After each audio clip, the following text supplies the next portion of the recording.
Good afternoon, I'm Sean Yao and this is One News Now. The Department of Tourism is looking into the creation of travel bubbles in order to boost tourism amid the COVID-19 pandemic. To give us updates, we have News 5 correspondent Dale De Vera reporting to us live. Dale, exactly what are travel bubbles exactly?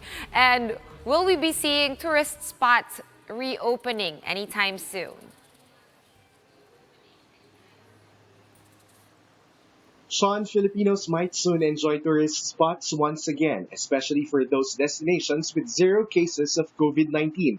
But the tourism department warns not registering a single case of COVID-19 does not automatically mean that LGUs can open their areas to tourists. Tourism Secretary Berna Romulo Puyat, Environment Secretary Roy Simatu, and Interior Secretary Eduardo Año are set to go to Boracay Island tomorrow to discuss developments with the local government unit. With the pandemic badly hitting the tourism sector, authorities believe that reopening tourist spots will prove to be a challenge. For one, health facilities in these destinations should be well equipped, not just for COVID-19, but for other emergencies too. Puyat says donations of PCR testing machines from private companies have been pouring in for well-visited locations like Boracay and Bohol.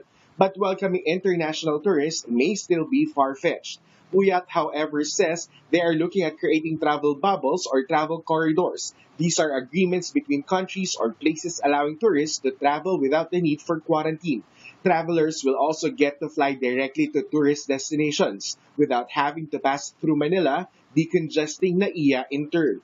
This, says authorities, might boost growth and open international airports. Meanwhile, the DOT has reiterated that accommodation establishments need a certificate of authority before going back to business to ensure the safety and health of travelers. The certification from the DOT remains free of charge. To apply, DOT-accredited hotels may submit a letter of intent to their respective regional offices, while non-DOT-accredited establishments will need to apply first. For food establishments, the DOT reminds businesses to adhere to the guidelines that cover do's and don'ts on the areas of management, customers, and sanitation.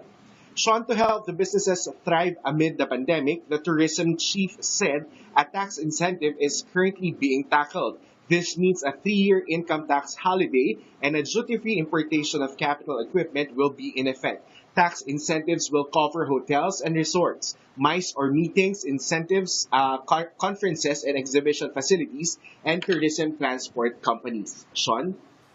All right, thank you very much for that update. Dale De Vera joining us live.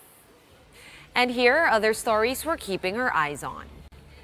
Muntinlupa Representative Rufi Biazon wants Congress to conduct a legislative inquiry into the surge of dummy Facebook accounts. Biazon filed a bill calling for the probe, adding that the alleged breach may have compromised the safety and private data of Facebook users. Cebu City Mayor Edgardo Labella signs an executive order temporarily suspending registration requirements for bicycles in Cebu City. What this means is that bikes no longer need to be registered to be allowed to ply the streets of Cebu. However, Mayor Labella reminds bikers to follow traffic rules.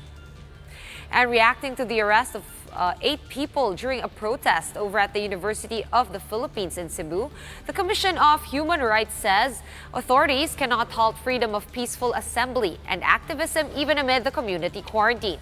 For the CHR, the carte blanche application of quarantine restrictions may disadvantage citizens' rights, citing the unnecessary show of force in handling the protesters. For more updates, follow News 5, the Philippine Star, and Business World online. You can also catch One News on the Signal Play app.